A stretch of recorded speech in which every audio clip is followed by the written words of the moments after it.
Ada seorang pria yang dikenal semua orang karena cara intens dia bereaksi.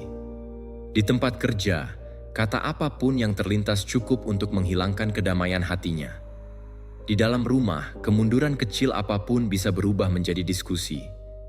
Dalam lalu lintas, penundaan sederhana menjadi alasan untuk ledakan kemarahan. Dia percaya bahwa reaksi ini segera menunjukkan kekuatan, tetapi jauh di dalam dirinya, dia hanyalah seorang tahanan dari impulsnya sendiri. Hal yang aneh adalah di sampingnya selalu ada seseorang yang berbeda, seorang rekan kerja yang tenang, istri yang tenang, seorang teman yang, dalam menghadapi kekacauan yang sama, tampaknya membawa perisai tak terlihat. Saat dia terbakar marah, yang lainnya tetap berdiri, tegas, tidak terganggu. Perbedaan ini tidak muncul secara kebetulan. Ia muncul dari sesuatu yang banyak diabaikan, yaitu kemampuan untuk melatih pikiran agar tidak terguncang oleh apa yang tidak pantas mendapat perhatian. Pikirkan berapa kali Anda kehilangan kesabaran atas berbagai hal kecil. Sebuah komentar di jejaring sosial, antrian panjang, kritik yang tidak adil. Kemudian, setelah merenung, Anda menyadari bahwa itu tidak sepadan. Tapi pada saat itu, Anda sudah usang, sudah menyerahkan kendali kedamaian Anda kepada sesuatu atau seseorang. Kebenarannya adalah bahwa kehidupan terdiri dari tes harian. Orang-orang akan memprovokasi, masalah akan muncul, dan yang tak terduga akan mengetuk pintu saat Anda paling tidak mengharapkannya. Namun mereka yang berhasil menjaga pikiran tetap dingin, tenang, dan rasional, tidak hanya mampu bertahan dalam ujian ini, tetapi juga melampauinya dengan keuntungan. Mereka tidak membuang-buang energi untuk diskusi kosong, tidak menyampaikan emosi kepada siapapun, dan tidak membiarkan dunia menentukan bagaimana mereka seharusnya merasa. Inti dari video ini adalah untuk berbicara tentang hal tersebut. Hari ini, Anda akan menemukan bagaimana tidak ada hal yang akan mengguncang Anda saat Anda menjadi tenang, dingin, dan rasional. Saya akan berbagi dengan Anda 12 pelajaran dari cerita-cerita kuat yang akan membuka mata Anda terhadap cara hidup baru. Kemudian, manfaatkan dan tinggalkan like. Berlangganan di channel ini agar Anda tidak ketinggalan konten selanjutnya dan nyatakan di komentar frasa, "Tidak ada yang akan menggoyahkanku lagi." Saya ingin melihat Anda berinteraksi karena itulah langkah pertama untuk memperkuat komitmen terhadap pikiran Anda sendiri. Siap? Baiklah, mari kita mulai pelajarannya. 1. Jangan pernah bereaksi saat suasana sedang panas. Tunggu sebelum bertindak. Berapa kali hidup telah menempatkan kita dalam situasi di mana satu kata yang diucapkan tanpa berpikir mengubah jalannya satu hari penuh. Satu frasa yang menyentuh bisa mengubah pagi yang tenang menjadi siang yang berat.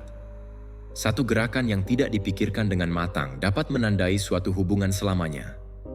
Dorongan untuk bereaksi ini adalah salah satu musuh terbesar ketenangan, karena ia mencuri dari kita apa yang seharusnya menjadi senjata terhebat kita. Waktu.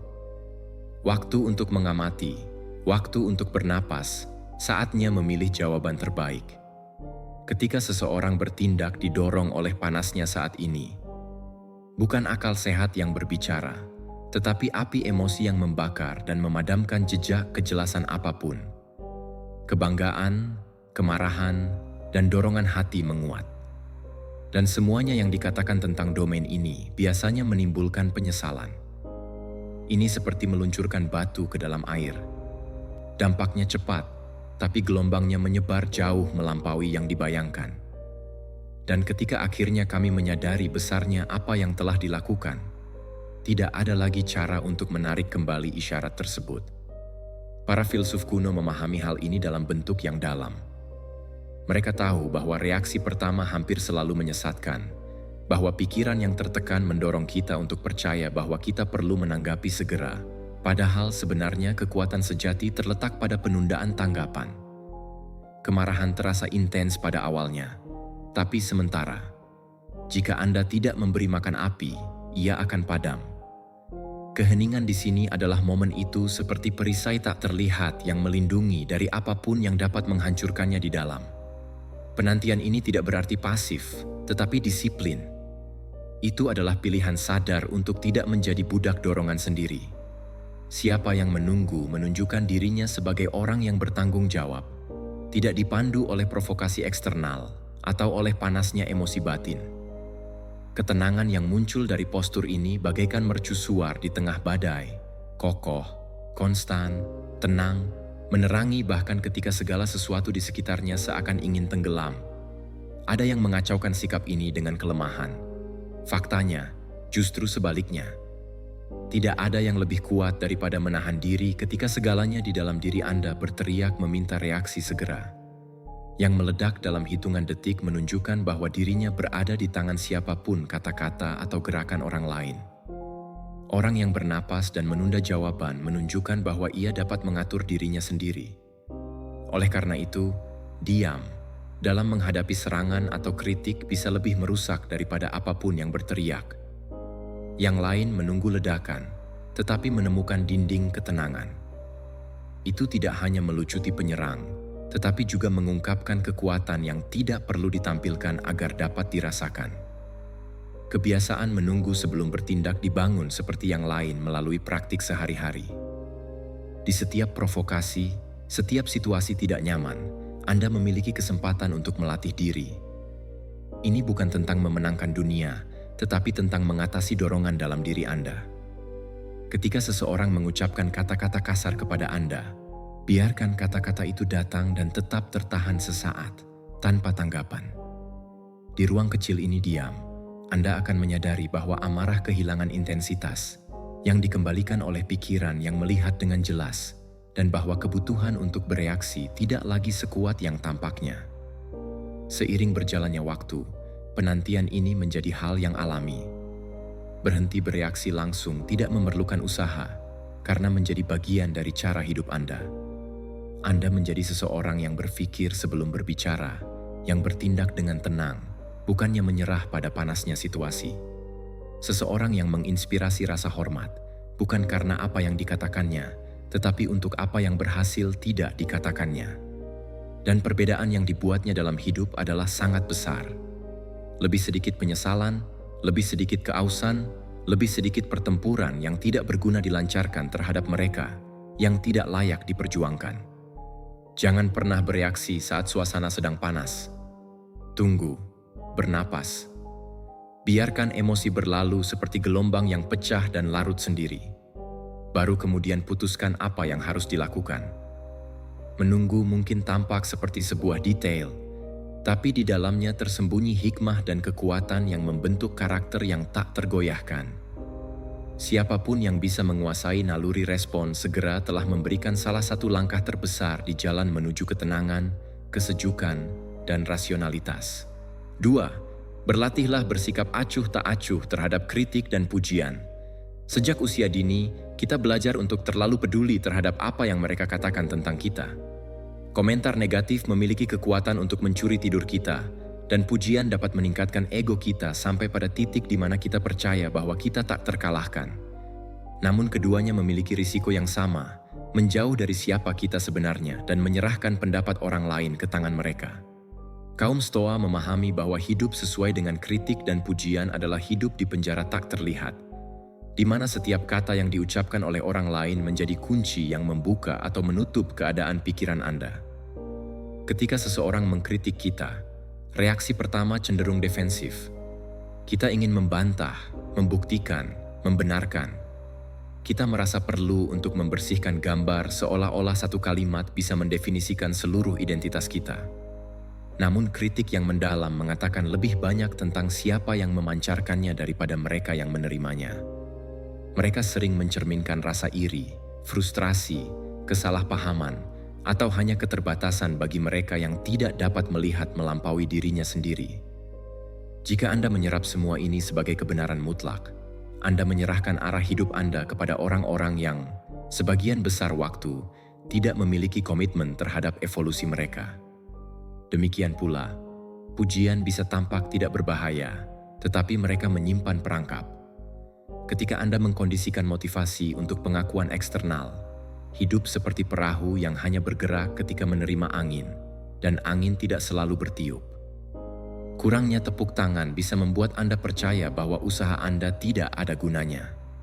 Ketergantungan pada pujian sangat berbahaya seperti beban kritik Karena dalam kedua kasus Anda menjadi sandera, sesuatu yang tidak dapat Anda kendalikan. Berlatihlah ketidakpedulian tidak berarti mengabaikan segalanya dengan sombong, tetapi belajarlah untuk menyaring. Artinya mendengarkan tanpa tersesat, mengamati tanpa menyerap, mengenali bahwa pendapat orang lain tidak bisa menentukan nilai Anda. Kaum Stoa berusaha untuk dibimbing oleh prinsip internal, bukan untuk tepuk tangan atau pujian. Mereka mengerti bahwa penghakiman yang sebenarnya datang dari hati nurani yang bersih, kepastian telah melakukan apa yang benar, bahkan jika tidak ada yang bertepuk tangan, bahkan jika banyak yang mengkritik. Pikirkan tentang berapa banyak energi terbuang saat mencoba menyenangkan semua orang. Ini adalah perlombaan tanpa garis kedatangan, karena akan selalu ada orang yang menuntut lebih banyak, orang yang mengkritik hanya untuk kesenangan. Hidup untuk menyenangkan adalah hidup yang melelahkan. Ketidakpedulian yang sadar membebaskan. Anda bertindak sesuai dengan nilai-nilai Anda, dan bukan menurut keinginan sesaat untuk menyenangkan penonton tak terlihat. Postur ini membawa kedamaian yang tidak dapat diberikan oleh pujian dan tidak dapat dihilangkan oleh kritik. Ketika seseorang memuji Anda, ucapkan terima kasih, tetapi jangan mabuk. Ketika seseorang menyerang Anda, dengarkan, tetapi jangan membiarkan racunnya masuk. Jaga pikiran Anda tetap di tengah, stabil seperti sebuah batu di depan air pasang dan turun. Laut mungkin menghantam, tetapi batu karang tidak bergantung pada gelombang agar bisa ada. Pikiran Anda harus stabil, kokoh, dan tidak gelisah. Ada efek yang kuat dalam praktik ini. Siapa yang belajar menjadi acuh tak acuh mendapat rasa hormat. Orang-orang menyadari bahwa mereka tidak dapat memanipulasi Anda dengan kata-kata, bahwa harga diri Anda tidak terpengaruh oleh kritik atau pujian.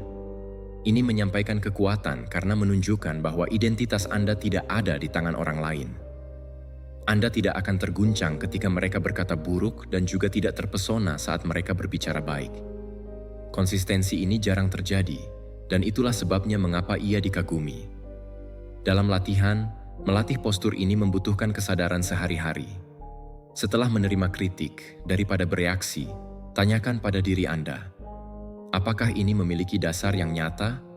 Jika ya, gunakan sebagai pembelajaran. Jika tidak, buang sebagai kebisingan. Ketika menerima pujian, alih-alih kehilangan diri Anda dalam kesombongan, ingatlah bahwa itu tidak mengubah siapa diri Anda. Itu hanya mencerminkan persepsi seseorang. Kebenarannya bukan apa yang mereka katakan, tetapi apa yang Anda lakukan setiap hari, tak terlihat oleh orang lain. Kritik dan pujian adalah hal yang tidak dapat dihindari, tetapi cara Anda menghadapinya adalah pilihan Anda. Pilih untuk tidak tergerak oleh mereka.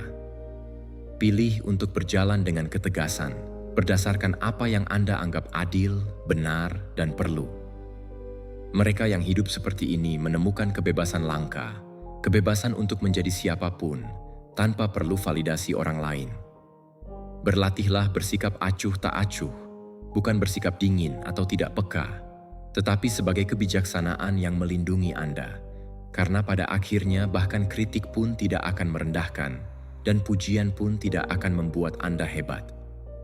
Yang mendefinisikan Anda adalah tindakan Anda, karakter Anda, dan kemampuan Anda untuk tetap tenang, dingin, dan rasional ketika dunia mencoba menarik Anda keluar dari diri sendiri. 3. Ubah setiap kesulitan menjadi pelatihan mental. Hidup tidak meminta izin untuk menempatkan rintangan di jalur kita. Mereka muncul tiba-tiba, mengubah rencana, menguji kesabaran, menantang batas. Sementara banyak orang melihat hal ini sebagai alasan untuk mengeluh, kaum Stoa melihat sesuatu yang sangat berbeda. Kesempatan untuk pelatihan. Setiap kesulitan diartikan sebagai latihan untuk memperkuat pikiran, seolah-olah alam semesta menawarkan bukti konstanta bagi individu untuk menjadi lebih tahan, lebih jernih, lebih tak tergoyahkan. Visi ini benar-benar mengubah cara kita menghadapi masalah. Ketika Anda memahami bahwa setiap situasi sulit dapat digunakan sebagai latihan, beratnya kesulitan berkurang. Ini tidak berarti bahwa rasa sakitnya hilang atau ketidaknyamanannya berhenti ada, tetapi penafsirannya berubah. Alih-alih bertanya mengapa hal ini terjadi pada saya, Anda mulai berpikir, bagaimana saya bisa menjadi lebih kuat dari ini? Perubahan postur sederhana ini membuat apa yang tampak seperti kutukan menjadi semacam pusat kebugaran mental. Bayangkan seperti apa hidup Anda jika setiap frustrasi diterima sebagai latihan. Penundaan, bukannya menghasilkan kemarahan, akan menjadi ujian bagi kesabaran. Kritik, bukannya menyakiti, akan menjadi pelatihan untuk kepercayaan diri. Kerugian, bukannya menghancurkan, malah menjadi undangan untuk mengembangkan ketahanan. Dalam pandangan ini, kita menemukan kebijaksanaan, mengubah hal yang tak terelakkan menjadi sekutu, bukan melawan apa yang tidak dapat diubah. Kaum Stoa percaya bahwa kita tidak dapat mengendalikan peristiwa, tetapi kita dapat mengendalikan cara kita bereaksi terhadapnya. Justru pada titik inilah setiap kesulitan muncul, membuatnya berguna. Jika dunia ini sempurna, tidak ada kekurangan, tidak ada rasa sakit, tidak ada tantangan, tidak akan ada yang memaksa kita untuk tumbuh. Pikiran akan tetap rapuh, tanpa perlawanan, tidak mampu mengatasi badai sungguhan. Ini adalah gesekan yang memperkuat, tekanan yang membentuk, dan kesulitan yang memberikan pelajaran. Tentu saja, postur ini tidak datang secara alami. Naluri manusia adalah menolak ketidaknyamanan, mengeluh, mencari cara yang lebih mudah.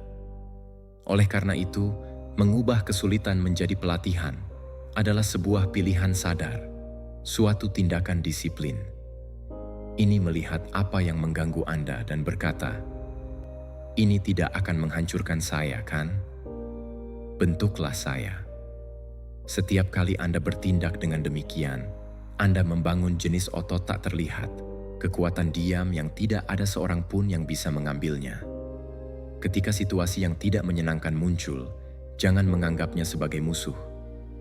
Perlakukan dia seperti tuan yang ketat yang, betapapun parahnya, mengajarkan Anda sesuatu yang berharga. Antrian lambat mengajarkan kita untuk menunggu, diskusi yang tak terelakkan mengajarkan kita untuk diam. Kerugian yang tidak terduga mengajarkan Anda cara menghadapi detasemen. Tak ada yang menyenangkan dari hal ini, tetapi semua ini bisa berguna jika Anda memiliki mata untuk melihat. Dan efeknya adalah kumulatif. Setiap kali Anda menggunakan kesulitan sebagai pelatihan, Anda menjadi lebih siap untuk yang berikutnya. Pikiran Anda mulai memahami bahwa tidak ada alasan untuk putus asa karena sudah melalui badai lainnya dan tetap berdiri. Memori ini memperkuat kepercayaan diri, menciptakan perasaan stabilitas yang tidak lagi tergantung pada apa yang terjadi di sekitar. Masalah besarnya adalah banyak orang yang menyia-nyiakan pembelajaran ini karena mereka terlalu sibuk mengeluh. Mengeluh itu seperti berputar-putar mengatasi masalah tanpa pernah meninggalkan tempat. Pelatihannya berbeda. Itu bergerak maju untuk mengekstrak sesuatu dari apa yang tampaknya tidak berguna dan mengubah berat menjadi bahan bakar. Itulah perbedaan antara seseorang yang menderita sia-sia dan seseorang yang tumbuh dengan setiap pukulan kehidupan. Mengubah kesulitan menjadi pelatihan mental adalah suatu tindakan kecerdasan praktis. Ini bukan optimisme naif, bukan berarti mengingkari kenyataan, tetapi menerima hal itu. Karena kita tidak dapat mencegah masalah datang, setidaknya kita bisa menggunakannya untuk sesuatu yang lebih besar. Pola pikir ini menciptakan orang yang tangguh, tenang, dan rasional. Orang yang tidak membungkuk pada kemunduran pertama, tetapi siapa yang menghadapi setiap rintangan sebagai bagian dari perjalanan. Pada akhirnya, postur ini menghasilkan kebebasan yang hanya sedikit diketahui. Kebebasan untuk tidak bergantung pada keadaan ideal untuk hidup dengan baik. Mereka yang berlatih dalam kesulitan belajar untuk hidup di medan apapun.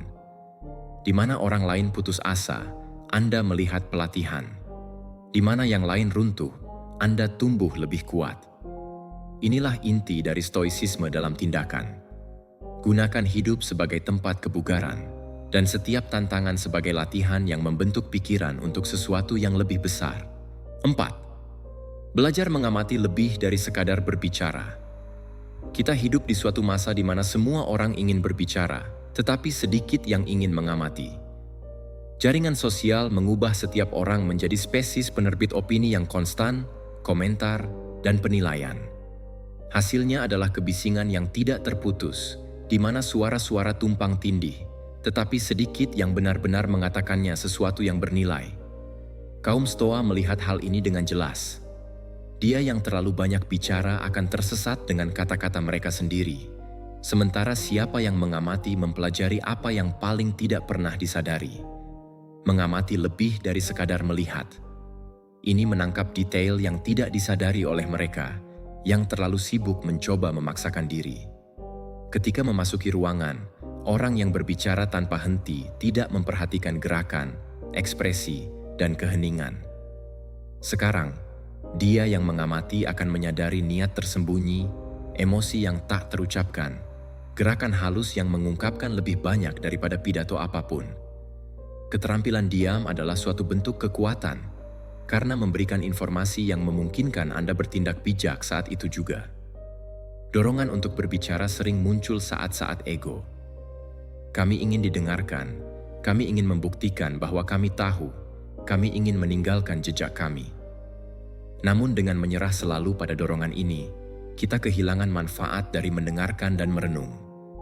Dia yang lebih banyak mengamati daripada berbicara tidak merasakan kebutuhan untuk membuktikan apapun sepanjang waktu. Dia mengerti bahwa kekuatan sejati adalah dalam mengetahui kapan saatnya untuk diam dan menyerap, dan kapan waktunya untuk berbicara. Observasi membawa keuntungan di semua bidang kehidupan. Di tempat kerja, memungkinkan Anda mengidentifikasi peluang yang diabaikan oleh orang lain. Dalam hubungan, hal ini membantu untuk memahami apa yang benar-benar menggerakkan orang, bahkan ketika mereka mengatakannya sebaliknya. Pada saat konflik mencegah Anda terseret oleh provokasi, karena dengan mengamati, Anda melihat gambaran utuh sebelum terburu-buru memberikan tanggapan. Ini seperti memiliki peta di tangan sementara yang lain berjalan secara membabi buta. Dan praktik ini tidak terbatas pada orang-orang. Mengamati juga berarti waspada terhadap dunia, cuaca, dan reaksi internal sendiri. Orang yang mengamati, memperhatikan pola, memahami bagaimana pilihan-pilihan kecil menghasilkan konsekuensi besar, serta memperhatikan bagaimana setiap emosi muncul dan menghilang dalam dirinya sendiri. Kesadaran mengubah cara hidup karena itu membawa Anda keluar dari mode otomatis dan memberi Anda kendali atas diri Anda sendiri. Banyak yang percaya bahwa diam adalah tanda kelemahan. Kenyataannya justru sebaliknya. Diam merupakan perwujudan dominasi.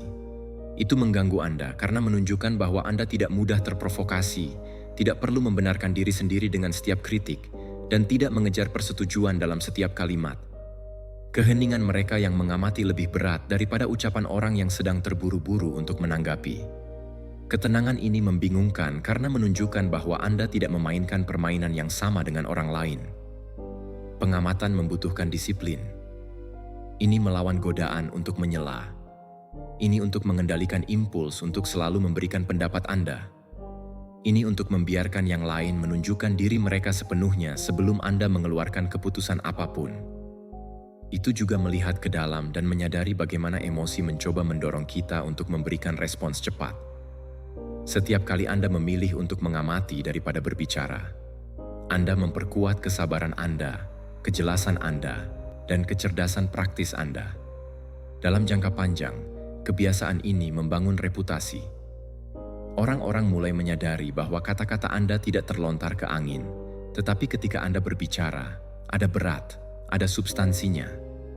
Ini karena mereka tumbuh dalam keheningan, dianggap saat Anda menonton. Siapa yang berbicara lebih sedikit, tetapi berbicara akurat, memiliki dampak yang jauh lebih besar daripada mereka yang tidak pernah diam. Dunia ini penuh dengan kebisingan, tetapi dia yang mengamati menjadi mampu mendengar apa yang tersembunyi di balik kebisingan. Dan kemampuan ini langka, karena membutuhkan kerendahan hati untuk tidak selalu ingin menjadi pusat perhatian. Dibutuhkan keberanian untuk tidak perlu membuktikan apapun setiap saat. Dibutuhkan kesabaran untuk mengizinkan kebenaran terungkap. Belajar mengamati lebih dari sekadar berbicara adalah menjadi berbeda di dunia suara cemas. Ini untuk memperoleh jenis kebijaksanaan diam yang memberikan keuntungan di medan apapun. Yang berbicara tanpa henti habis. Siapapun yang mengamati akan mengumpulkan kekuatan dan saat yang tepat. Ketika Anda memilih untuk berbicara, Kata-kata Anda membawa beban seseorang yang tahu bagaimana menunggu, mendengarkan, dan memahami sebelum bertindak. 5. Kuasai impuls Anda sebelum mereka mendominasi Anda. Di dalam diri kita masing-masing ada kekuatan diam yang dapat membangun dan menghancurkan, yaitu impuls. Ia adalah percikan yang muncul sebelum akal sehat, keinginan yang tiba-tiba untuk menanggapi, menyerang, membela diri, mencari kesenangan langsung tanpa memikirkan konsekuensinya. Kaum Stoa memahami bahwa kehidupan orang bebas tergantung pada satu keterampilan, menguasai impuls. Karena jika Anda tidak mengontrolnya, mereka mulai mengendalikan setiap keputusan, setiap reaksi, setiap aspek keberadaan Anda. Dorongan itu cepat, intens, dan menggoda. Ia memberikan perasaan lega secara langsung, seperti ketika Anda menanggapi penghinaan dengan yang lain, seperti ketika seseorang menyerah pada kecanduan, atau ketika Anda membeli sesuatu hanya untuk memuaskan kecemasan yang lewat. Namun, hanya setelah itu datanglah kekosongan. Dan kekosongan itu selalu lebih besar dari kesenangan sesaat. Dalam siklus inilah banyak orang tersesat. Mereka hidup dengan mengejar rangsangan, tetapi tidak pernah menemukan arah. Menguasai impuls tidak berarti menghilangkannya, karena mereka adalah bagian dari alam manusia. Itu berarti belajar untuk mengenali mereka dan memilih apakah itu sepadan atau tidak mengikutinya. Ini adalah menaruh akal di depan emosi. Ini untuk mengambil alih kendali kapal daripada membiarkannya terbawa oleh gelombang apapun. Ini adalah kebebasan sejati, tidak berada di tangan kekuatan internal yang ingin memutuskan untuk Anda. Impuls yang paling umum adalah kemarahan, keinginan, dan ketakutan. Amarah mendorong kita untuk mengatakan hal-hal yang tidak ingin kita sesali. Keinginan menyeret kita ke kesenangan yang kemudian berubah menjadi penyesalan. Ketakutan melumpuhkan kita dalam menghadapi peluang yang dapat mengubah hidup kita. Masing-masing dari mereka memiliki kekuatan yang cukup untuk menetapkan seluruh tujuan jika tidak dikendalikan. Pikirkan tentang berapa banyak hubungan hancur dalam hitungan menit karena kemarahan. Berapa banyak karir yang dirusak oleh pilihan yang dibuat saat cuaca panas dari keinginan, dan berapa banyak kehidupan stagnan karena keputusan yang tidak pernah diambil karena takut. Menguasai dorongan ini memerlukan pelatihan konstan. Kemarahan, misalnya, tidak bisa dikalahkan dengan lebih banyak kemarahan, tetapi dengan jarak. Ketika Anda pergi sebelum bereaksi, menyadari bahwa intensitasnya menurun. Keinginan tidak dapat diatasi dengan toleransi, tetapi dengan hati nurani. Itu kejelasan bahwa kesenangan sesaat tidak bisa membuat Anda kehilangan kedamaian abadi. Ketakutan tidak dapat diatasi dengan mengingkarinya, tetapi menghadapinya dengan langkah tegas, meskipun kecil. Pelatihan ini tidak terjadi sekaligus. Ini adalah proses sehari-hari. Ini seperti memperkuat otot. Setiap kali Anda menolak momentum, Anda menjadi lebih kuat. Setiap kali Anda menyerah, Anda memberinya makan. Tubuh belajar melalui kebiasaan, dan pikiran pun demikian. Dengan setiap pilihan, Anda membentuk siapa Anda akan menjadi besok. Seseorang yang bertanggung jawab atas diri Anda sendiri, atau seseorang yang menjadi budak naluri sendiri. Kaum Stoa tahu bahwa perbedaan antara orang bijak dan orang bodoh tidak terletak pada keadaan eksternal, tetapi dalam cara mereka bereaksi secara internal. Orang bijak mampu melihat ke dalam, merasakan gelombang yang terbentuk dan memutuskan untuk tidak memaksakan diri. Orang bodoh melempar dirinya tanpa berpikir dan kemudian mengeluh tentang konsekuensi. Perbedaan ini menciptakan takdir yang sepenuhnya bertolak belakang. Menguasai impuls tidak berarti menjalani kehidupan yang dingin, tanpa emosi, tetapi menjalani kehidupan yang seimbang. Kemarahan dapat diubah menjadi energi untuk bertindak tegas. Keinginan bisa disalurkan menuju tujuan yang lebih besar. Ketakutan dapat digunakan sebagai peringatan untuk mempersiapkan diri dengan lebih baik. Tidak ada satu pun hal yang perlu ditolak, tetapi ditempatkan pada tempatnya. Masalahnya bukan pada perasaan, tetapi membiarkan perasaan memutuskan untuk Anda. Ketika Anda bisa menguasai impuls, Anda mengirimkan kekuatan diam yang dimengerti oleh semua orang. Orang-orang memperhatikan bahwa Anda tidak mudah kehilangan kendali, tidak jatuh ke dalam perangkap yang jelas, dan tidak terbawa oleh kesenangan sesaat. Hal ini menimbulkan rasa hormat karena menunjukkan bahwa Anda adalah bos dari diri Anda sendiri.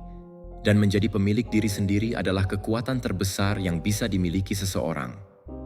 Pada akhirnya, apa yang membedakan mereka yang membangun kehidupan yang kokoh dari mereka yang hidup dalam reruntuhan adalah keterampilan sederhana. Dan pada saat yang sama, langka, yaitu mengendalikan impuls. Karena masalah-masalah eksternal banyak, tetapi tidak ada yang lebih berbahaya daripada ketidakmampuan untuk mengendalikan diri Anda. Kuasai impuls Anda sebelum mereka membanjiri Anda, dan Anda akan melihat bahwa kekuatan sejati tidak terletak pada apa yang dunia bisa tawarkan kepada Anda, tetapi dalam hal apa yang Anda mampu menyangkalnya. Sebelum beralih ke pelajaran berikutnya, saya punya berita cepat untuk Anda. Jika Anda menikmati ajaran dan fakta sejarah yang saya bagikan di sini, saya punya sesuatu yang dapat lebih membantu Anda. Buku panduan kita, Stoicisme untuk Kehidupan Modern, sekarang tersedia.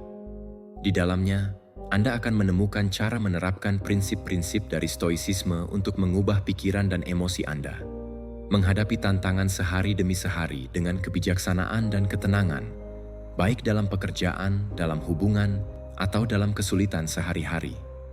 Manual ini adalah panduan definitif untuk membantu Anda hidup dengan lebih seimbang dan bertujuan. Jangan menundanya. Klik tautan di deskripsi atau di komentar yang disematkan dan amankan salinan Anda.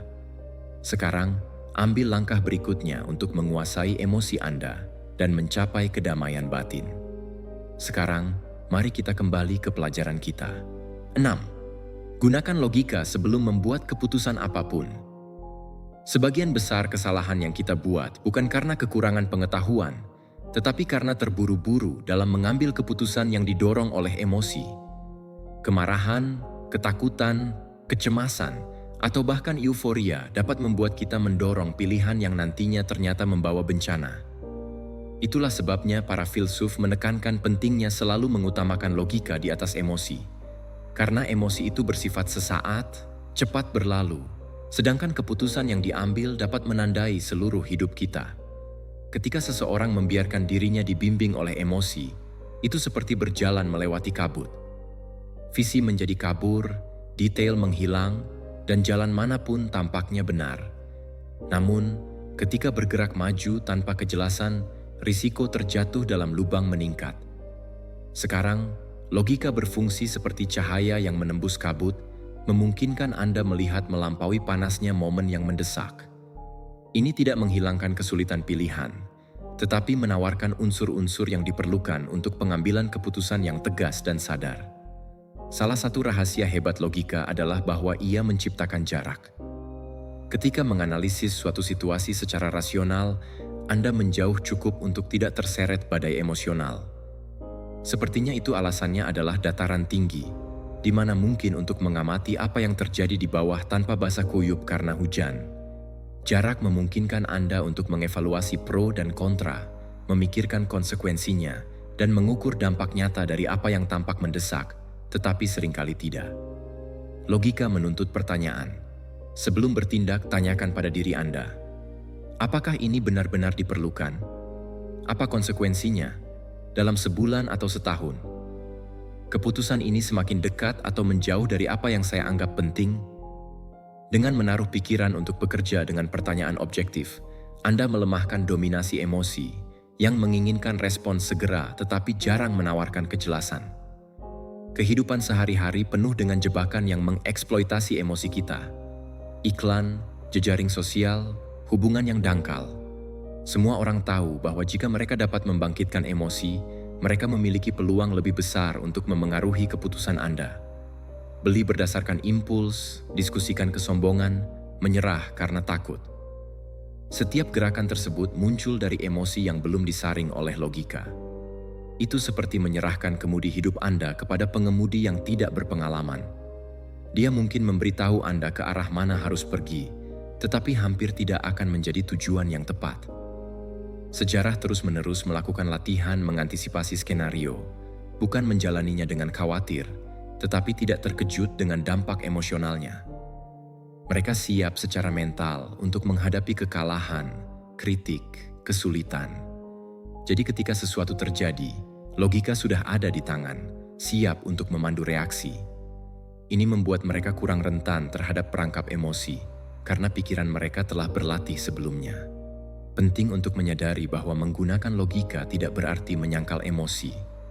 Emosi adalah bagian dari siapa kita, tetapi mereka tidak dapat berdaulat. Logika tidak menghilangkan perasaan, hanya saja menempatkan setiap perasaan pada tempat yang tepat, mencegahnya menjadi lebih besar dari yang seharusnya. Kemarahan dapat menunjukkan bahwa ada sesuatu yang perlu diperbaiki. Ketakutan dapat memberi peringatan tentang risiko. Euforia dapat menunjukkan bahwa ada peluang. Tetapi semua tanda ini perlu disaring oleh alasan sebelum menjadi tindakan. Melatih kebiasaan ini membutuhkan kesabaran.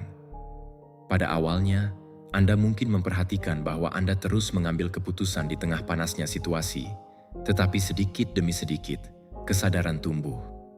Setiap kali Anda menunggu sebelum bertindak, setiap kali Anda melakukan analisis, daripada menyerah pada emosi pertama, Anda memperkuat otot rasional. Seperti pelatihan apapun, semakin sering Anda mengulang, semakin alami jadinya. Satu pikiran logis menyampaikan keyakinan. Orang yang memutuskan dengan tenang, yang tidak cepat merespons, yang menganalisis sebelum berbicara, menyampaikan gambaran ketegasan. Postur ini menginspirasi rasa hormat karena menunjukkan bahwa Anda tidak mudah dimanipulasi, tidak didorong oleh lingkungan, tetapi mengarah pada diri sendiri.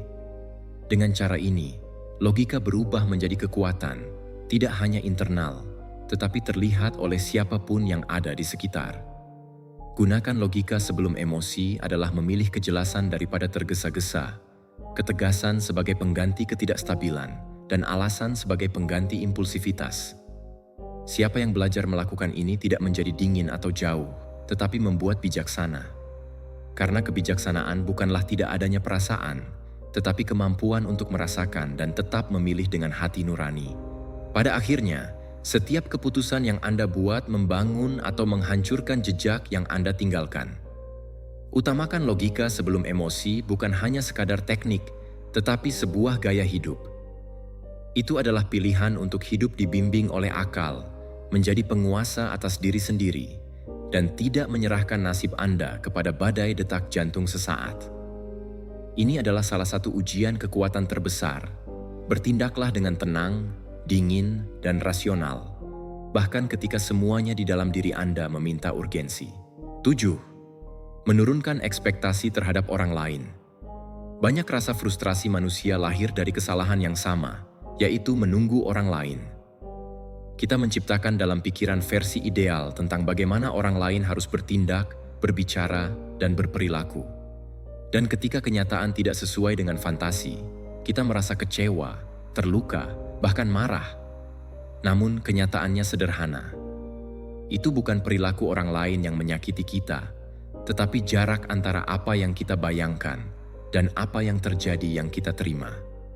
Sejarah memahami hal ini, dan oleh karena itu mereka terus-menerus melatih diri untuk menurunkan ekspektasi, bukan sebagai isyarat dingin, tetapi sebagai strategi untuk mencapai kebebasan. Ketika kamu memasuki hubungan apapun dengan harapan kesempurnaan, kamu sudah dikutuk untuk mengalami kekecewaan. Orang-orang membuat kesalahan, mereka gagal, lupa, berubah suasana hati, dan melanjutkan hidup dengan kepentingan mereka sendiri, bukan karena mereka buruk, tetapi karena mereka manusia. Jika kamu membangun ekspektasi yang tidak realistis, kamu menempatkan beban yang tidak dapat dipikul oleh siapapun. Ini seperti menuntut agar sungai mengalir selalu dengan cara yang sama. Akan ada hari-hari di mana sungai itu penuh dan ada hari-hari kering. Alirannya berubah, tetapi tetap saja ia adalah sungai. Masalahnya adalah mengharapkan keteguhan di mana tidak ada. Dengan menurunkan ekspektasi, kamu tidak menghilangkan koeksistensi, hanya menghilangkan beban yang tidak perlu darinya. Daripada percaya bahwa setiap orang akan selalu bertindak dengan adil, kamu mempersiapkan diri untuk menghadapi ketidakadilan. Daripada berpikir bahwa setiap orang akan setia, kamu mengerti bahwa kesetiaan yang sejati itu jarang. Ini tidak membuatmu pahit. Sebaliknya, membuatmu lebih realistis. Dan mereka yang realistis menderita lebih sedikit karena mereka tidak lagi terkejut dengan hal-hal yang dapat diprediksi. Sikap ini mengubah bagaimana kita menghadapi kritik, rasa tidak berterima kasih, dan kegagalan. Jika kamu mengharapkan semua orang mengakui usaha kamu akan merasa frustrasi ketika tidak mendapatkan tepuk tangan. Jika kamu memahami bahwa pengakuan bukanlah kewajiban siapapun, melainkan suatu kebetulan, setiap pujian yang diterima akan menjadi bonus, bukan hutang. Demikian pula, jika kamu mengharapkan kesempurnaan dalam persahabatan, hubungan, atau kemitraan, kamu akan hidup dalam kekecewaan. Namun, jika kamu memahami bahwa masing-masing orang membawa batasan dan kontradiksi, kamu akan mampu menghargai apa yang baik tanpa menyakiti diri sendiri karena banyak hal yang hilang. Sejarah mengajarkan kita bahwa kita tidak bisa mengendalikan orang lain, hanya diri kita sendiri, dan itu termasuk mengendalikan apa yang kita harapkan dari mereka. Dengan menurunkan ekspektasi, kamu tidak menempatkan kedamaianmu di tangan orang lain. Belajarlah untuk bertindak berdasarkan keyakinan, bukan karena balasan. Lakukanlah dengan baik karena itu adalah apa yang kamu yakini benar, bukan karena kamu mengharapkan pengakuan. Bertindaklah dengan adil karena itu adalah prinsipmu, bukan karena mengharapkan rasa terima kasih. Dengan cara ini, sikap eksternal tidak lagi memiliki kekuatan atas keseimbangan internalmu. Jelas bahwa hidup tanpa ekspektasi tidak berarti menerima pelecehan atau menyesuaikan diri dengan apapun. Ini bukan tentang membuka tangan lebar-lebar, tetapi pemahaman bahwa tidak ada seorang pun di sini untuk selalu berkorespondensi dengan cita-citamu. Kamu dapat memilih orang-orang yang berhubungan denganmu, dan kamu bisa menjauh dari mereka yang terus-menerus melanggar batas-batasmu. Tetapi kamu tidak dapat mengubah seseorang menjadi sesuatu yang bukan dirinya. Stoa memahami perbedaan ini, dan oleh karena itu, mereka menderita lebih sedikit akibat kegagalan yang tak terelakkan dalam kemanusiaan. Menurunkan ekspektasi juga memperkuat ikatan, karena ketika kamu tidak menuntut kesempurnaan, kamu membiarkan orang lain menjadi siapa mereka sebenarnya, dan ini membuka ruang untuk hubungan yang lebih autentik, tanpa topeng kewajiban. Orang-orang merasa lebih nyaman ketika mereka tidak perlu membuktikan apapun sepanjang waktu, dan hal ini membuat mereka semakin dekat. Sebuah ikatan yang timbul dari penerimaan jauh lebih solid daripada yang didasarkan pada tuntutan yang tidak realistis. Intinya, ekspektasi yang berlebihan adalah refleksi dari keinginan kita untuk mengendalikan. Kita ingin membentuk perilaku orang lain karena kita percaya bahwa begitulah cara kita hidup dengan aman. Namun, kontrol atas orang lain adalah ilusi, dan semakin kita mencoba mempertahankannya, semakin kita menderita. Membebaskan diri dari ilusi ini berarti membebaskan diri dari beban yang berat. Untuk memahami hal ini, energi kamu harus diinvestasikan pada diri sendiri, pada hal-hal yang berada di bawah kendali kamu, dan bukan pada tuduhan yang hanya menimbulkan frustrasi. Ketika kamu menurunkan ekspektasi, kamu tidak menjadi dingin atau acuh tak acuh. Kamu menjadi bebas. Bebas untuk bertindak tanpa menunggu imbalan. Bebas untuk membantu tanpa menuntut rasa syukur. Bebas untuk berhubungan tanpa mengubah orang lain menjadi sumber kekecewaan yang konstan. Kebebasan ini adalah kunci untuk ketenangan, karena hal ini mengambil alih masalah dari tangan orang lain dan mengendalikan suasana hati, kegembiraan, atau kedamaianmu. Mengurangi ekspektasi tentang orang lain bukanlah menyerah pada mereka, tetapi melihat mereka sebagaimana adanya. Cacat, terbatas, manusiawi. Dan ketika kamu mengerti ini, hidup menjadi lebih ringan. Berhentilah menyakiti dirimu sendiri dengan menunggu terlalu banyak, dan mulailah terkejut dengan cara positif ketika seseorang menawarkan lebih dari sekadar yang dasar. Perubahan sederhana ini mengubah frustrasi menjadi rasa syukur dan kekecewaan menjadi penerimaan. 8. Terimalah bahwa dunia tidak stabil dan tidak dapat diprediksi. Lihatlah sekeliling, tidak ada yang tetap sama dalam jangka waktu yang lama. Langit pagi yang cerah bisa tertutup awan tebal pada siang hari. Laut yang tenang bisa berubah menjadi gelombang dahsyat dalam hitungan menit. Pohon yang tampak kokoh mungkin terkoyak oleh angin yang tak seorang pun sedang menunggu. Dunia ini terbuat dari perubahan konstan, Dan masih banyak dari kita bersikeras untuk hidup, seolah-olah hal itu mungkin menjamin stabilitas mutlak. Ketidakstabilan bukanlah sebuah kecelakaan, itu adalah aturan. Ingatlah berapa banyak hal dalam hidupmu terjadi tanpa peringatan. Satu panggilan telepon bisa mengubah jalannya hari, berita yang benar-benar mengubah rencana, kerugian tak terduga, kesempatan yang muncul ketika kamu tidak menduganya. Semua ini menunjukkan bahwa medan yang kita jalani tidak pernah benar-benar padat. Namun, alih-alih menerima realitas ini, kita lebih memilih untuk percaya pada ilusi kendali. Dan dari ilusi inilah sebagian besar penderitaan manusia muncul. Kaum Stoa tidak keliru. Mereka tahu bahwa tidak mungkin untuk memprediksi segalanya, apalagi mencegah hal yang tidak terduga terjadi. Jadi, sebagai gantinya, mereka bersiap untuk menerimanya. Penerimaan bukan berarti pasrah dalam kecerdasan pasif, tetapi bersikap praktis. Siapa yang menerima bahwa dunia tidak dapat diprediksi, membuang-buang energi untuk mencoba mempertahankan sesuatu yang tidak dapat dipegang dan lenyap, dan fokus pada apa yang benar-benar ada di ujung jari mereka. Sikap mereka sendiri terhadap perubahan. Ketika kamu memahami hal ini, sesuatu di dalam dirimu berubah. Kekecewaan kehilangan kekuatan, karena tidak ada lagi harapan kekanak-kanakan bahwa segala sesuatu akan berjalan sesuai rencana. Kerugian masih terasa menyakitkan, namun tidak lagi dianggap sebagai ketidakadilan pribadi. Yang tak terduga berhenti menjadi musuh dan menjadi bagian integral dari kehidupan.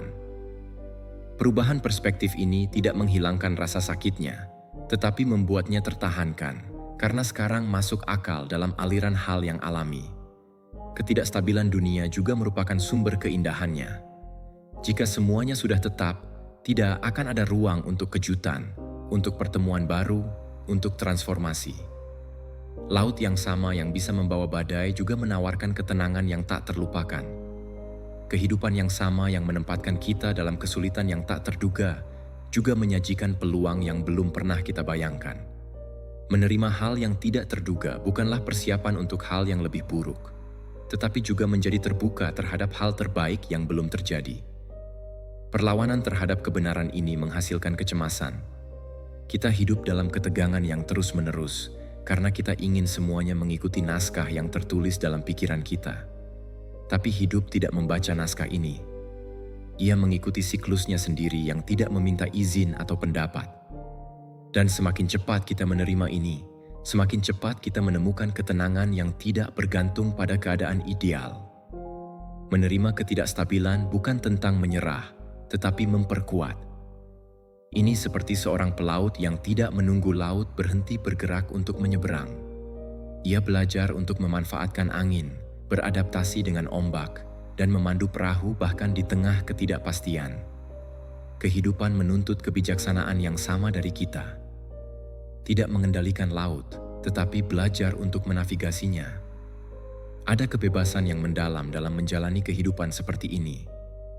Ketika kamu menerima bahwa dunia tidak stabil, jangan putus asa dalam menghadapi perubahan. Sebaliknya, sudah tunggu mereka. Selalu siap untuk menyesuaikan layar, untuk membuat ulang jalan, untuk menghadapi hal yang tak terduga dengan ketenangan dan kejelasan. Sikap ini membuatmu kurang rentan terhadap guncangan dan lebih terbuka untuk kehidupan sebagaimana adanya. Pada akhirnya, yang kita miliki hanyalah kesadaran bahwa saat ini bersifat sementara. Tak ada rasa sakit yang bertahan selamanya, kegembiraan pun tidak tetap. Persepsi ini bisa menakutkan, tetapi juga bisa membawa ketenangan. Karena jika semuanya berlalu, maka penderitaannya pun tidak ada yang abadi. Dan jika semuanya berubah, maka selalu akan ada ruang untuk awal yang baru. Menerima bahwa dunia tidak stabil dan tidak dapat diprediksi adalah memilih untuk hidup harmonis dengan realitas. Ini berarti meninggalkan pertarungan melawan sesuatu yang tidak pernah dapat dikendalikan. Ini tentang menyadari bahwa hidup tidak harus selalu sesuai dengan rencana kita untuk menjadi berharga. Dan ketika kamu belajar bergerak dalam aliran itu, bukan tidak peduli apa yang terjadi, kamu tetap utuh, karena tidak tergantung pada stabilitas dunia untuk memiliki stabilitas dalam diri sendiri. 9. Pahamilah bahwa kemarahan tidak pernah membawa hasil yang bertahan lama. Kemarahan adalah salah satu emosi yang paling intens yang dapat kita rasakan. Ia datang tiba-tiba, membakar di dalam, dan memberikan perasaan yang kuat, seolah-olah itu adalah bahan bakar yang mampu memindahkan gunung. Namun api yang tampaknya kuat ini sebenarnya bersifat merusak. Ia tidak membangun, tidak menopang, dan tidak menghasilkan buah jangka panjang. Kemarahan bahkan bisa memenangkan pertempuran kecil, tetapi tidak pernah mencapai kemenangan sejati. Inilah yang diajarkan oleh kaum Stoa. Jangan mempercayai dorongan ini, karena selalu ada harga yang lebih tinggi yang harus dibayar daripada yang muncul pada awalnya. Ketika seseorang bertindak diliputi kemarahan, bahkan mungkin tampak tegas, bertekad, dan intens, tetapi jenis tindakan ini tidak stabil karena muncul dari hati yang tidak terkendali. Apa yang dilakukan di bawah pengaruh kemarahan tidak memiliki kejelasan, tidak memiliki perhitungan, dan tidak memiliki kebijaksanaan. Ini seperti menyerang dalam kegelapan. Kamu mungkin mendapatkan beberapa hal yang benar, tetapi targetnya tidak tepat. Berapa banyak orang yang kehilangan persahabatan, hubungan yang hancur, atau hilang kesempatan hanya karena gagal mengendalikan kemarahan mereka dalam momen yang menentukan. Kemarahan tidak melihat jauh. Ia hanya melihat saat ini. Ingin bantuan segera, baik melalui ledakan atau pembalasan dendam.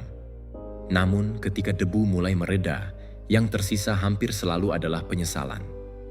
Kata-kata yang terucap tidak dapat diambil kembali, isyarat yang dilakukan tanpa berpikir tidak akan hilang. Dan apa yang tampak seperti momen kemenangan, jika tidak hati-hati, bisa berubah menjadi kenangan pahit yang mengikis dari dalam. Kaum Stoa memahami bahwa kemarahan adalah bentuk perbudakan, karena siapapun yang membiarkan dirinya didominasi olehnya tidak memutuskan apapun, hanya menuruti dorongan hati saat ini. Musuh eksternal berhenti menjadi masalah.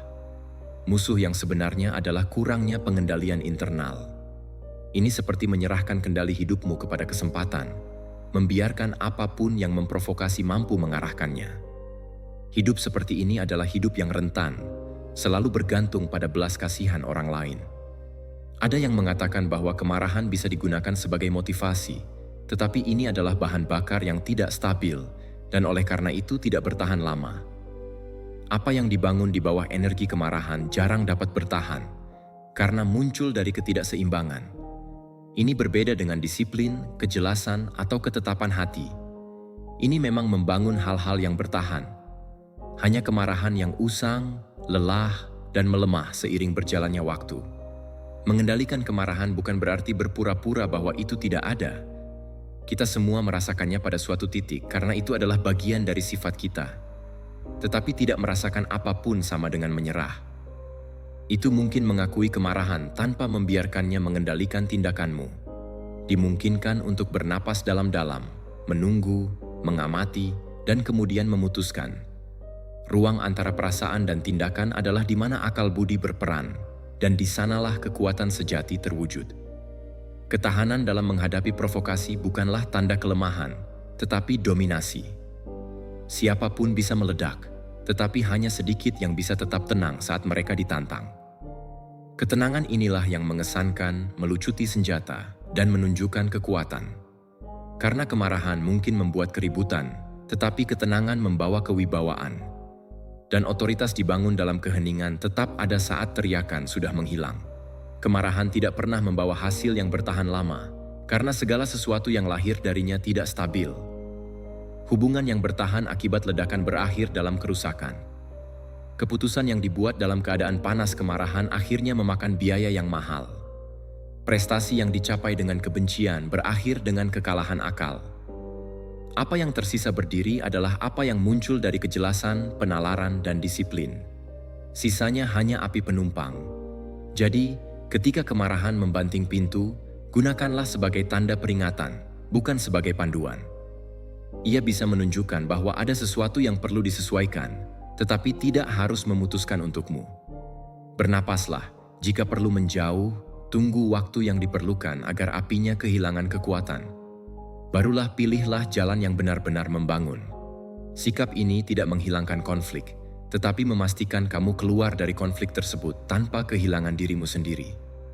Apa yang mendefinisikan kekuatan bukanlah tidak adanya kemarahan, tetapi kemampuan untuk tidak menjadi budaknya. Dunia akan selalu memprovokasi, menyodok, dan menantang. Namun hanya mereka yang belajar untuk tetap tenang, bahkan ketika api kemarahan terbakar, mereka yang berhasil membangun sesuatu yang kokoh. Karena kekuatan sejati bukanlah berteriak lebih keras atau bereaksi lebih cepat. Kekuatan sejati adalah tetap tenang, dingin, dan rasional ketika segala sesuatu di sekitar mencoba mengeluarkan dirimu dari kendali. 10. Bertindaklah dengan tenang, bahkan ketika semuanya meledak di sekitarmu. Ada saat-saat dalam hidup ketika semuanya tampak hancur pada saat yang sama. Berita buruk datang bersamaan, tanggung jawab menumpuk, dan masalah berpotongan seperti gelombang yang menghantam dari segala arah.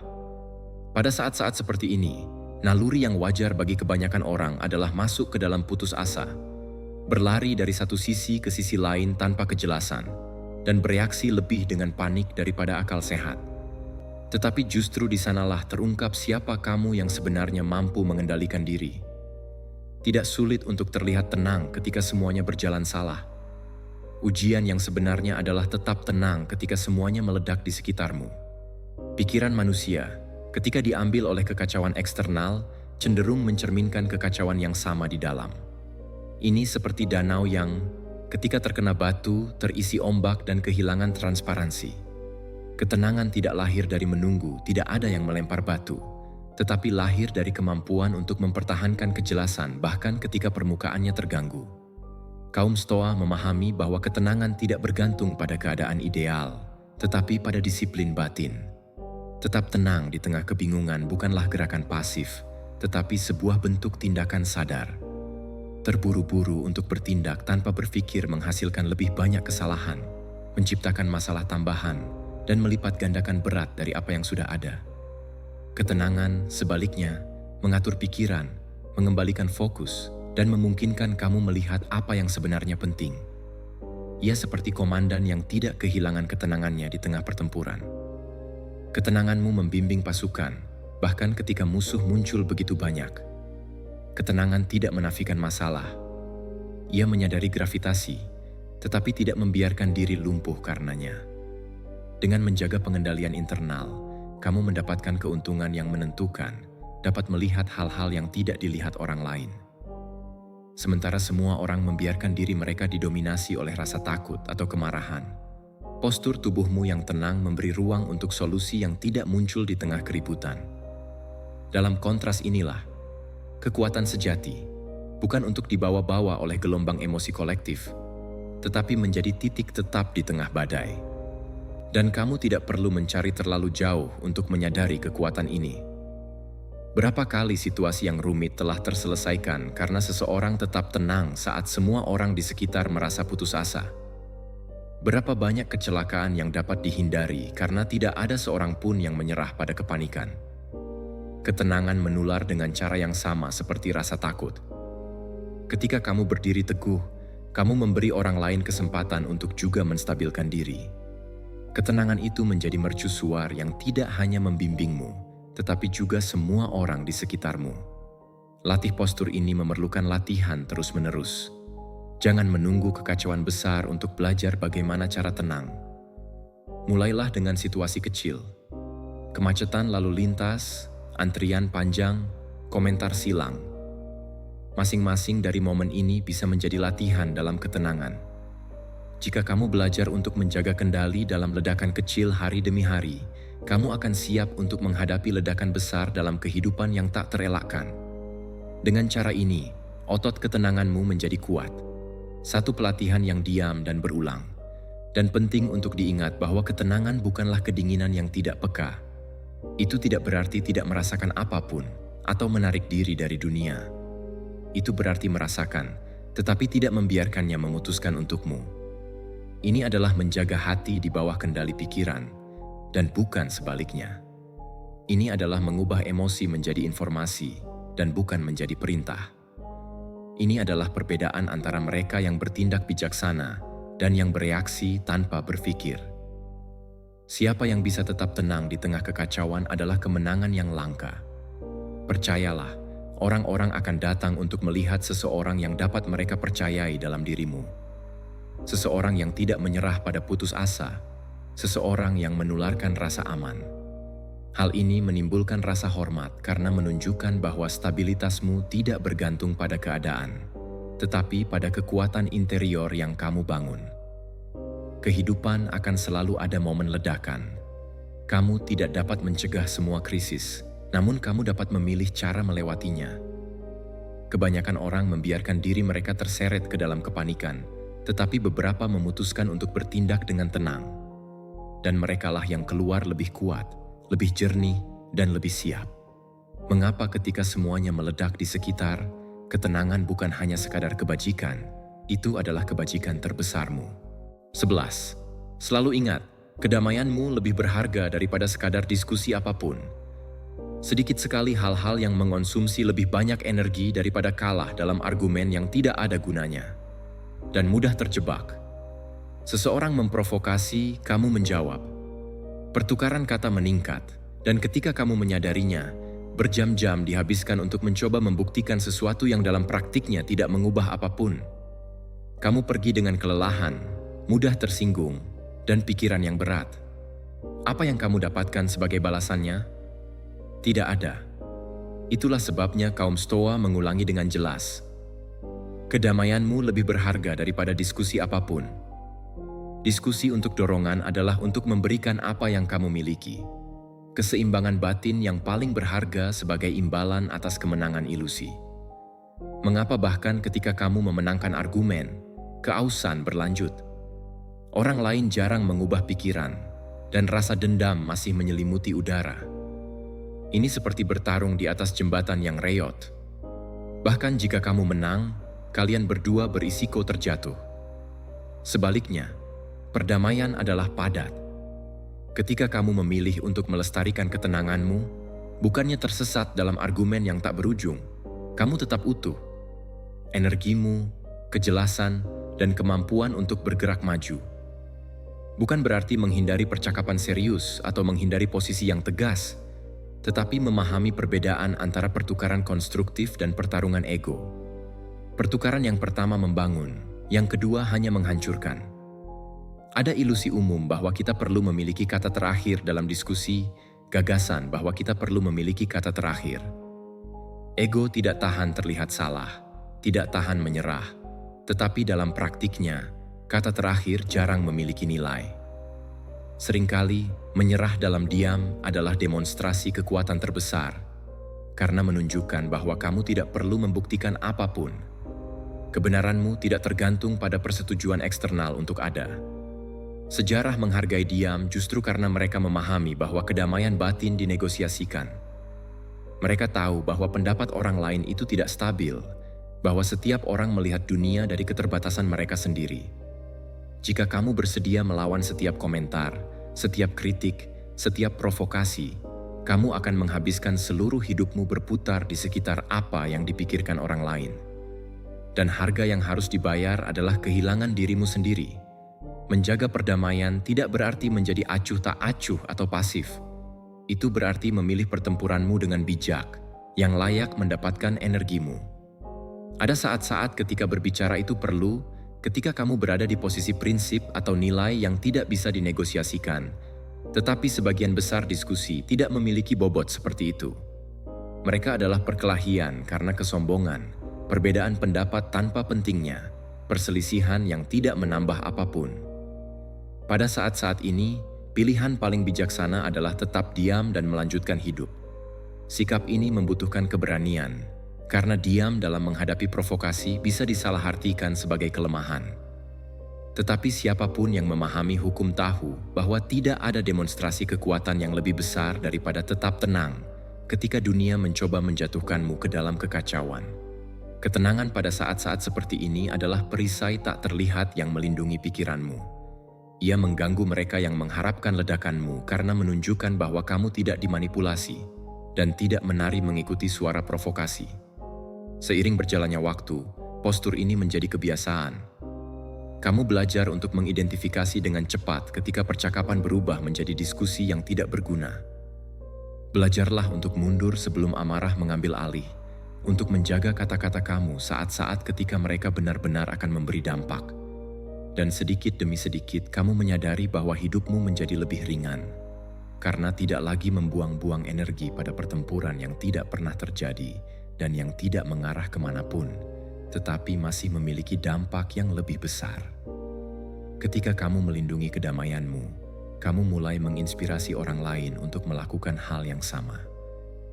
Orang-orang di sekitarmu menyadari bahwa mereka tidak perlu hidup dalam posisi defensif, bahwa mereka tidak perlu terlibat dalam setiap perkelahian, dan bahwa mereka tidak perlu membuktikan apapun sepanjang waktu. Ketenanganmu menjadi contoh yang diam, menunjukkan bahwa hidup dengan cara itu mungkin berbeda. Semuanya bermuara pada sebuah pilihan sederhana. Habiskan energimu untuk mencoba meyakinkan orang lain, atau berinvestasi energi yang sama untuk menjadi lebih kuat, lebih bijaksana, dan lebih tenang. Pilihan pertama menyebabkan kerusakan, yang kedua menyebabkan pertumbuhan. Ketika kamu memahami bahwa kedamaianmu lebih berharga daripada diskusi apapun, kamu akan menemukan jenis kekuatan yang tidak seorang pun dapat mengambil dari dirimu. Tetap utuh, bahkan ketika semua orang di sekitarmu terfragmentasi menjadi kata-kata. 12. Miliki aturan internal yang lebih kuat dibandingkan pendapat orang lain. Sejak usia dini, kita diajarkan untuk mencari persetujuan. Pertama dari orang tua, kemudian dari guru, dan terus berlanjut dengan teman, rekan kerja, dan kini dari audiens yang tak terlihat di media sosial. Kita hidup dikelilingi oleh opini yang mencoba membentuk siapa kita seharusnya, bagaimana kita harus bertindak, dan apa yang harus kita inginkan. Masalahnya adalah ketika kamu membimbing diri hanya dengan suara orang lain, kamu tidak pernah menemukan ketegasan. Kamu menjadi seperti perahu yang hanyut, selalu berubah arah sesuai dengan angin penghakiman. Itulah sebabnya para sejarawan sangat mendukung terciptanya aturan internal, prinsip yang sangat solid sehingga tidak ada pendapat eksternal yang mampu menggoyangkannya. Pendapat berubah sesuai dengan minat, humor, dan bahkan ketidaktahuan orang-orang yang mengeluarkannya. Hari ini kamu bisa dipuji, besok dikritik, tanpa bahwa tidak ada yang penting dalam dirimu yang berubah. Jika identitasmu bergantung pada hal-hal yang tinggi dan rendah, kamu akan hidup menempel di gunung emosional, selalu menantikan tepuk tangan berikutnya, selalu takut terhadap ulasan berikutnya. Siklus ini melelahkan dan melemahkan karena menyerahkan kendali hidupmu di tangan orang lain. Memiliki aturan internal adalah kebalikan dari itu. Ini berarti mendefinisikan dengan jelas nilai-nilai yang akan memandu pilihanmu, terlepas dari siapa yang melihat atau menghakimi. Ini berarti bertindak sesuai dengan prinsip-prinsip itu dengan hati nurani sendiri, bukan dengan harapan orang lain. Postur ini menciptakan sejenis baju besi tak terlihat. Kamu bahkan dapat mendengar suara-suara di luar. Namun mereka tidak lagi memutuskan untukmu. Dan disinilah kuncinya. Ini bukan tentang mengabaikan sepenuhnya pendapat orang lain. Nasihat bisa berguna, kritik bisa mengungkapkan titik buta, pujian bisa memotivasi, tetapi tidak ada dari ini yang bisa lebih besar dari kompas internalmu. Ketika pendapat eksternal bertentangan dengan apa yang kamu tahu benar, aturan internalmu harus bertahan. Jika tidak, kamu akan tersesat dalam labirin tanpa jalan keluar, mencoba menyenangkan semua orang dan gagal yang paling penting, kesetiaan pada diri sendiri. Aturan internal tidak muncul begitu saja. Mereka perlu dibangun, diuji, dan disesuaikan. Mereka muncul dari refleksi tentang apa yang benar-benar penting, tentang prinsip-prinsip yang tidak ingin kamu negosiasikan. Untuk sejarahnya, prinsip-prinsip ini berpusat pada kebajikan, disiplin, dan akal sehat. Untukmu, mereka dapat mengambil bentuk yang berbeda-beda, tetapi harus selalu didasarkan pada sesuatu yang tidak bergantung pada tepuk tangan atau kritik untuk memiliki nilai. Memiliki aturan internal yang lebih kuat daripada pendapat orang lain juga merupakan bentuk kebebasan.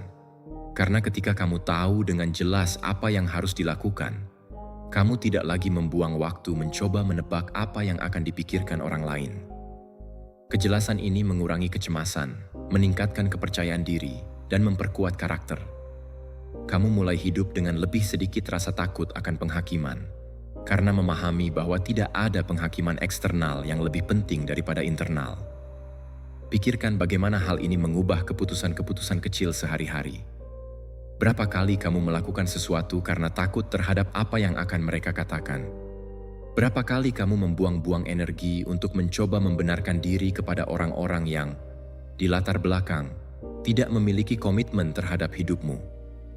Ketika aturan internalmu tegas, ketakutan ini menghilang. Kamu bertindak, berbicara, dan memilih dengan tegas karena kamu tahu itu sesuai dengan apa yang kamu yakini. Sikap seperti ini menghasilkan rasa hormat. Mungkin pada awalnya hal ini mengganggu mereka yang terbiasa memanipulasi dengan opini dan penghakiman, tetapi seiring berjalannya waktu, konsistensi menang. Orang-orang memperhatikan bahwa kamu tidak mudah membungkuk, bahwa kata-katamu tidak berubah sesuai dengan audiens, dan bahwa identitasmu tidak untuk dijual. Keteguhan seperti ini jarang terjadi di dunia di mana semua orang ingin persetujuan, dan itulah mengapa hal itu memberi inspirasi. Tentu saja, ketegasan ini memiliki harga. Tidak semua orang akan menyukainya. Beberapa orang mungkin pergi karena mereka tidak bisa berurusan dengan mereka yang tidak dikendalikan oleh pujian atau kritikan. Tetapi pemisahan ini, jauh dari sekadar kehilangan, adalah sebuah pembebasan. Karena mereka yang tersisa adalah mereka yang menghormati keasliannya. Dan itu lebih baik berjalan dengan sedikit orang yang mengenali siapa kamu yang sebenarnya dibandingkan dengan banyak orang yang hanya menerima versi cetakan untuk menyenangkan. Hidup selalu menempatkan kita di depan sebuah pilihan. Hidup sesuai dengan aturan sendiri atau hidup sebagai sandera pendapat orang lain. Pilihan pertama membutuhkan keberanian, disiplin, dan kejelasan. Pilihan kedua hanya membawa ketidakstabilan dan keletihan. Kaum Stoa memilih jalur pertama, dan ini adalah pilihan yang juga bisa kamu ambil. Karena ketika aturan internalmu lebih kuat daripada penghakiman eksternal apapun, tidak ada seorang pun yang memiliki kekuatan untuk mengambil kedamaian, keteguhan, dan alasanmu. Pada akhirnya, hidup tidak memerlukan bahwa kamu sempurna, tetapi kamu harus konstan. Setiap pelajaran yang kamu dengar saat ini bukanlah teori yang jauh. Ini adalah undangan untuk bertindak berbeda. Dari sekarang, dengan setiap provokasi, dengan setiap tantangan, dengan setiap rintangan, kamu akan memiliki kesempatan untuk memilih. Menyerah pada impuls atau berjalan dengan tegas, tenang, dingin, dan rasional. Di jalur kedua inilah kekuatan sejati lahir. Jika video ini membantu kamu, tinggalkan suka, berlangganan saluran, dan bagikan pesan ini dengan orang lain yang juga perlu belajar untuk tidak goyang dalam menghadapi kehidupan. Dan jika kamu sudah sampai di sini bersamaku, aku ingin melihatmu berkomentar. Saya bertahan sampai akhir. Ini menunjukkan bahwa kamu berbeda, bahwa kamu bersedia menjadi lebih kuat dan teguh. Perjalanan masih panjang, tetapi ingat, setiap langkah yang kamu ambil menuju pengendalian diri adalah sebuah kemenangan diam.